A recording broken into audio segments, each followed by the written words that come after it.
통합당이 어제 주호영 원내대표가 광주에 가서 사과를 했다. 그래서 광주에서 이번에는 뭐가 날라오지도 않고 욕설도 없고 몸싸움도 없었다. 그래서 용서를 받았다. 참 웃기는 가관 노릇을 하고 있습니다. 상대방의 프레임에 걸려서 그 프레임에 벗어나지 못하고 그 프레임에 굴복하는 모습을 보였는데요. 요즘 통합당에 그래도 좀 있는 척 하고 싶은 사람들이 지도 나뉘고 국회 돈 가지고 토론회를 자주 엽니다. 국회에서는 의원이 토론회 열면 국회 사무처에서 토론회에 들어가는 경비를 지원해 주죠. 자, 진중권이가 지난 15일입니까? 이 토론회를 했어요. 진중권이가 지난 15일 금요일 오신환 통합당이 의원이 주최한 이 토론회에 갔어요.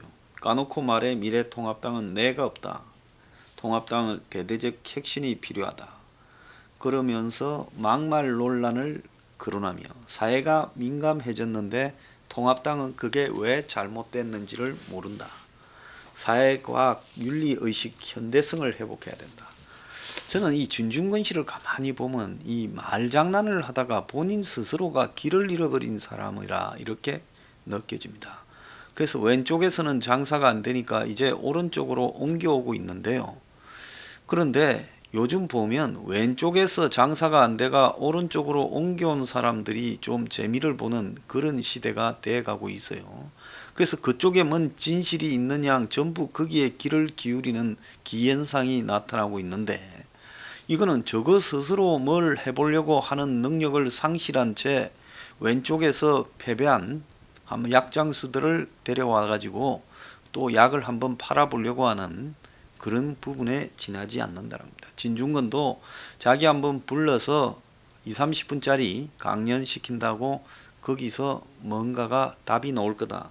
이런 생각은 안 하고 있을 겁니다. 다만 진중권이 약을 팔면 그 약을 또 기자들이 받아 써서 이렇게 하니까 약장수 지금 영업은 지속될 수 있겠죠. 진중권은 탄핵의 강을 건너지 못하며 선거 패배와 연결됐다. 탄핵 정권의 패전 투수인 황교안이가 당권을 잡았던 것 자체가 탄핵을 인정하지 못한다는 것이다. 이에 정권 심판의 주체가 못됐다라고 이야기하며 기자를 만나서 맨날 막말하고 욕하는 것을 야당의 역할로 알고 착각을 했다. 거기에 호응하는 보수 유튜버와 연결돼서 서로 주고받으며 광신으로 치달아 버렸다. 물론 저는 진중권이 이야기하는 미통당의 패거리와 주고받는 보수 유튜버는 아닙니다. 저만큼 미통당에 거리를 둔 사람은 없겠지요. 자, 그렇지만은 진중권이가 이렇게 지금 망한 집구석에 와서 약을 파는 영업행위가 저는 좋아 보이지도 않습니다. 진중권 통합당이 앞으로 나가야 될 길을 공화주의를 제시했는데요. 이런 식으로 추상적이고 애매한 말장난, 인문학자의 말장난이 과연 한국의 보수를 구할 수 있을 것인가 저는 의문입니다. 강연에서 여건이 무너뜨린 것은 공정이다. 공정이익을 자꾸 사적으로 만들며 공화국을 무너뜨리고 있다. 조국이 잘렸지만 정의기억연대로 이 프레임이 계속되고 있다. 노세한 보수층이 박정희 시대 산업전사 반공과 같은 정체성에 집착한 사이 80년대 이후 들어선 새 세력을 보수로 만드는 대안서사를 내놓지 못했다. 이들이 마음 놓고 경쟁하는 전장으로 돌아가야 된다. 이렇게 말을 했습니다. 자, 그러면서 분수도 모르고 떠들면 똥개 취급 당한다 라고 지금 이 홍준표를 겨냥해서 말을 했고, 이 홍준표가 또 발끈해서 똥개 눈에는 전부 똥개로 보이는 법이다. 이렇게 이야기를 했습니다. 자, 그런데 진중권이가 또 원희룡이는 좋게 평가를 했지요. 그러니까 원희룡이가 또 진중권 같은 사람을 영입해야 된다. 이렇게 이제 하고 있습니다. 근데 진중권이가 이날 토론회에서 박정희 신화는 한국 사회에서 물 건너갔다. 그렇게 말하면서 산업화 세대가 주류 세력이던 시절과는 달리 현재는 정보화 세대가 생산 소비의 주체가 된 상황을 분석하고 보수 정치 세력이 박정희 신화를 붙들고 있었던 과거는 이제는 더 이상 설득력이 없다 이랬습니다. 그런데 진중근 씨 하나만 알고 둘은 모르는데요. 지금 정보화 세대라는 게 겉으로는 뭐 있어 보이지만 박정희 세대보다도 더 희망이 없고 더 암울한 세대가 경제적으로 되어버렸다라는 그 측면에서 오히려 지금 정보화 세대가 파퓰리즘과 파시즘의 대상이 될 수 있는 시대로 가고 있다. 이 부분에 대해서는 진중근 씨 수준으로는 이해를 못하고 있을 거라 봅니다.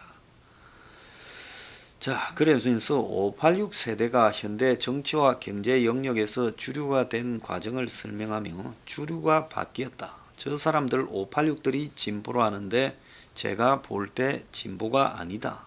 그 사람들은 바꿀 것보다 지킬 게 많은 세력이고 보수 세력에 굉장한 위협이 된다. 보수 세력을 장악해 들어오고 이게 신보수다라고 규정을 했습니다. 이제 심재철 전 원내대표가 또 세미나를 열었어요. 자, 그 세미나에 자기 유권자 70%는 보수의 비호감을 품고 있다. 통합당은 10년 뒤처져 있다. 일베 정당에서 벗어나야 된다. 또 뭐 유사한 이야기가 나왔습니다. 막말, 꼰대, 꼴통, 날금, 적폐, 호통, 수구, 거구, 친일, 구시대적 이미지를 일신해야 된다. 진보 우위 유권자 지형을 받아들여야 되고 보수 가치에 맞는 정책을 개발해 유권자에게 능동적으로 다가가야 된다. 통합당은 반공, 권위주의, 성장주의, 엘리트주의, 부자 이미지에서 벗어나질 못했고 더불어민주당은 정의, 공정, 공공, 세련, 선추구, 아마추어, 바보 등의 이미지였다. 장경상 국가경영연구원 사무국장이라는 사람이 그랬대요. 참 웃기는 이야기입니다. 이따 무식한 사람들이 이런 소리를 하고 있어요. 양당을 직장 상사에 비교하면 통합당은 자기 좋아하는 라떼 대신 아메리카노를 주면 면전에서 버릴 것 같지만 민주당은 면전에서 마시는 척은 한다. 국민 정서는 유럽식 보편 복지를 희망하고 있으니 개인 능력과 성장 위주의 미국식 보수 가치는 이제 한계가 명확하다. 별 썩은 소리를 다 하고 있습니다. 지금 세상이 어떻게 흘러가고 있는지를 짐작조차 못하는 얄팍한 지식을 가진 자들이 입에서 나오는 대로 떠들고 있어요. 김웅은 최근 20대와 만난 자리에서 더 질 줄 알았는데 생각보다 표를 많이 받았다 하더라. 보수를 지지하면 친구들에게 창피하다라는 이야기를 들었다. 코로나 사태로 선거에 졌다 생각하지만 시류에 뒤처져 있었던 것이다. 1945년 선거 참패를 당했던 영국의 보수당을 예를 들면서 이 처칠이 2차 대전 말기에 선거에 졌지요. 시대 변화 수용, 정책 개발, 당 조직 개편, 세대 교체, 이질적 인재 등용 등을 재건 방향으로 말했다. 그리고 또 전라도 나갔다가 떨어진 천하람이라는 애는 우리는 순혈주의를 강조하는 사이에 민주당이 전 국민을 포용하는 중심 정당임을 자임하려 한다. 또 이윤정이라는 퓨처 포럼 전 대표라는 사람은 이 남자 즉 20대 남성을 당 차원에서 집중 공략해야 된다. 미래 세대의 관심사인 노동, 공공연금, 재벌개혁 문제를 선점해야 된다. 또 천하람이는 보수의 철학과 멋을 전달하기 위해 자기 지도부 중 한 명은 인문학자로 선임하자. 제발요. 한 3개월만 입을 좀 쳐닫고 조용히 좀 있었으면 좋겠어요. 제가 왜 졌는가를 이야기를 해 줄까요? 지게 된 가장 큰 원인은 미통당의 지도부가 공작에 걸려서 그야말로 간첩이 총선 1년 전도 더 되는 시기에 작년 3월 1일부터 미통당을 지배해 왔다라는 겁니다. 제가 지난주에 정보에 밝은 모 사람에게 들은 이야기인데요. 자, 미통당의 지도부에 황교안을 박아 넣을 때부터 일종의 플랜이 있었다는 겁니다. 문재인 정권이 있고 미통당이 있으면 그 사이에 일종의 이 중간 역할을 하는 조직이 있고 그 조직의 수장은 지금 보수판에서 의심을 많이 받고 있는 그런 조직을 운영하고 있습니다. 거기에 또 2인자인 인물은 이번에 민주당의 선거에 이제 오래간만에 나서서 당선이 되었고 그 조직의 수장을 철저하게 보좌하고 있고 이 사람들의 특징은 한국의 이 재벌들하고 굉장히 가깝게 연결되어 있습니다. 그러면 지난번에 3월 1일부터 출범한 황교안이 미통당 내부에 당선되게 되는 과정에는 당대표로 그야말로 그들이 꾸민 작업들이 작용을 했다는 거죠. 거기에는 전직 보수의 대통령 한 진영과 또 지난번에 이 탄핵에 가담했던 사람들 이런 사람들까지 다 연결되어 있다고 들었습니다.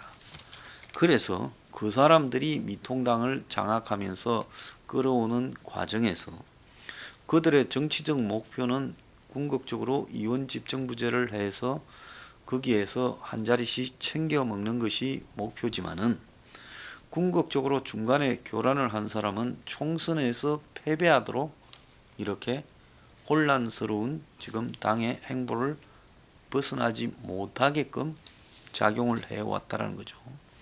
그래서 황교안의 이해가 가지 않는 행태들, 즉 지속적으로 이원 집정부제 개헌을 시도했던 부분, 또 겉으로 단식하고 마지못해 삭발하고 쇼를 했지만은 그야말로 결정적인 지금 문정권의 패스트트랙이라든지 이런 부분에 대해 그냥 유야무야 끝내버리고 그걸 다 수용했던 부분.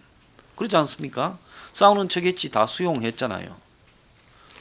자, 그러면서 결국은 지금 총선으로 갈수록 문정권을 비판하지 않고 개헌을 주장하고 또 김무성이가 개헌 발의를 하고 그리고 미통당의 의원이 가담을 하고 그러면서 이제 점점 더 이상한 방향으로 당이 흘러가고 이제 총선 한 두어 달 남겨놓고는 그때 코로나로 문정권이 무너질 때 오히려 미통당은 헛발질을 해대면서 문정권을 갖다가 살려주는 역할을 수행했고 코로나 모범 방역 능력자 이미지를 그대로 수용을 했고 마지막에는 막말을 희한하게 자기들끼리 물고 늘어지면서 더 키워서 총선 패배를 자처했고 또 문재인이 던진 그 집집마다 100만 원 재난 기본 지원금 문제를 황교안은 그걸 또 더 받아서 자기는 두당 50이라고 하는 희한한 형태를 벌였어요. 자, 이런 부분을 통해서 철저하게 지도록 되었는데 그 과정에서 혁신 통추위에 박영준을 앉히는 거나 공천위원회에 지금 김형우 또 더 나아가서 이석연을 앉히는 거나 또 미래한국당의 한성교나 공병호를 앉힌 부분도 다 그런 영역에서의 공작과 거리가 멀지 않다. 다 그런 공작의 일환으로 지금 했다. 그러니까 하는 것마다 시끄러웠고 하는 것마다 이상했고 그리고 강경 거리 우파는 철저하게 그야말로 말려가지고 이렇게 녹여버리고 친박 세력도 녹여버리는 걸로 지금 정리가 됐고 마지막에는 박근혜 전 대통령조차도 이들에게 지금 들어가도록 만들어 버렸다는 겁니다. 그러면서 거의 보수 바닥이 자멸하도록 지금 역할을 수행했다는 거죠. 그러니까 간첩이 자기도 간첩인 줄 모르고 그렇게 하도록 만드는 이 강교한 계략이 총선 1년 전부터 작업이 되었고 그 주변에 인맥을 깔아가지고 큰 틀에서 벗어나지 못하도록 했고 그리고 거기에 박영준이나 아까 말한 김영호, 이석연 그리고 공병호 더 나아가서 김종인 등이 관여하도록 만들면서 이 판을 싸그리 썰어버렸다는 겁니다. 지금도 미통당의 임기 기한이 문제지 김종인이 언급되는 것은 그 라인과 긴밀하게 연결되어 있는데 그 공작을 하는 핵심 라인은 결국은 과거에도 김종인 등과 더불어서 이원 집정부제를 시도하는 그룹이었다는 겁니다. 자, 그러니까 지금 미통당이 그야말로 총선에 패배한 가장 큰 원인은 벨에 벨, 막말, 꼰대니 뭐 보수의 가치니 비전이니 이런 걸 떠나가지고요. 자, 민주당을 봅시다. 민주당에 무슨 너무 공정이고 정의가 있고요. 또 세련됨이 있고 선을 추구하는 게 있습니까? 웃기는 소리죠. 조국을 옹호하는 놈들에게 어디에 그런 게 있고 윤미향을 옹호하는 것들에게 어디에 그런 게 있습니까? 총선 전에 벌어진 울산 선거만 공작만 하더라도 민주주의를 파괴하는 집단이고 유재수만 보더라도 얼마나 공정과 거리가 멀며 또 조국 가족 문제를 저렇게 옹호하고 달라드는 이 문재인과 민주당의 모습에서는 민주주의라고는 없는 거 아닙니까? 그런데 민주당은 그런 게 있고 뭐 여기는 없다? 솔직히 말하면 둘이 싸워서 졌을 뿐인데요. 둘이 싸워서 지는데 거기에 가장 큰 부분은 딴 게 아니라 정치적인 테크닉 꼼수가 작용했다는 겁니다. 여러 명 싸워서 이긴 게 아니라 둘 싸워서 한쪽이 자멸했기 때문에 한쪽이 이긴 겁니다. 한쪽이 자멸하도록 이쪽에서 감독이나 구단주, 코치, 즉 그리고 고참 선수들에게 저주라고 한마디로 조작 게임을 했다. 승부 조작 게임을 했다라고 저는 생각하는 겁니다. 거기에 지금 정권과 중간에 한 그룹이 있었고 거기에서 다 주물렀고 당연히 주무르는 데는 여러 가지 거기에 필요한 자금이나 이런 것들도 있을 수 있었겠죠. 그래서 이게 체계적으로 진행이 되면서 그야말로 승부 조작단이 한쪽 캠프에 와 있어서 너네들은 이번에 3대 빵으로 져라. 이런 식으로 지금 상황이 전개됐다는 겁니다. 그러니까 당의 선대위원장을 맡은 놈이 그날 저녁에 TV에 나가가지고 평론을 하고 자빠졌고, 예? 공간위원장이 지 목적만 관철시키고는 집으로 중간에 도망을 가버렸고, 부위원장이라는 사람이 나와가지고 지멋대로 떠들고, 예? 그리고 그런 자가 혁신 통치위원장이라고 뭐 다양한 그룹을 합치는 척 했는데 결국은 탄핵 세력들만 들어오도록 만들었고 강경 우파 세력들은 배제시키는 쪽으로 역할했다는 겁니다. 그럼 이게 뭘 의미하느냐? 결국은 주문대로 충실히 이행을 해 주었다는 겁니다. 자, 그러면 그 대가로 견이라도 던져주면 이게 정치적 거래라고도 볼 수 있는데 이 정치적 거래도 아닌 그야말로 지금 박영준이 견을 안 한다고 문재인을 비판합니까? 김종인이 비판합니까? 김무성이가 비판합니까? 애꿎은 보수 유튜버들 비판하고 자빠졌잖아요. 실제로 비판하려면 이 모든 대가의 조건으로 이원 집정부제라도 해주겠다고 하는 약속을 받고 간첩 노릇을 했다. 이렇게 봐야 되지 않겠습니까? 그런데 지금 비판하는 내용을 보면 그게 아니라 보수 내부를 향해서 비판하고 있어요. 저들이 다 해먹었고 다 망쳐놓고는 누가 누구를 비판합니까? 그 공작은 지금도 전개되고 있고요. 그리고 미통당의 비대위를 만든다면 그 비대위에도 또 관철될 거라고 봅니다. 그래서 저는 지금 저 미통당이 저게 관계에 걸려가지고 그야말로 간첩 비스무리한 집단이 지속적으로 미통당 지도부를 이렇게 움직여가는 현상. 지금 미통당의 주호영 원내대표라는 사람도 내가 볼 때 제정신이 아니다라고 보고 있습니다. 그래서 패배의 가장 기본적인 원인은 지금 이런 시스템에 관한 문제를 이렇게 우리가 이해를 해야 되죠. 총선 이후에 보수를 한 군데로 몰아가고 있는 지금 일이 하나 있죠. 그 문제도 결국은 제가 오늘 이야기하고 있는 이런 문제에서 자유롭지 못한 문제다. 이렇게 생각을 합니다. 그렇기 때문에요. 끝없이 보수를 자기 파멸의 소용돌이로 집어넣는 지금 제5열 간첩들이 준동하고 있다. 그래서 이미 미통당은 간첩 소굴이 되어버렸다라고 보고 있고요. 밑에는 뭐가 어떻게 돌아가는지 모르는 놈들만 있고 웃대가리들 중에는 상당수가 간첩에게 놀아나고 있다.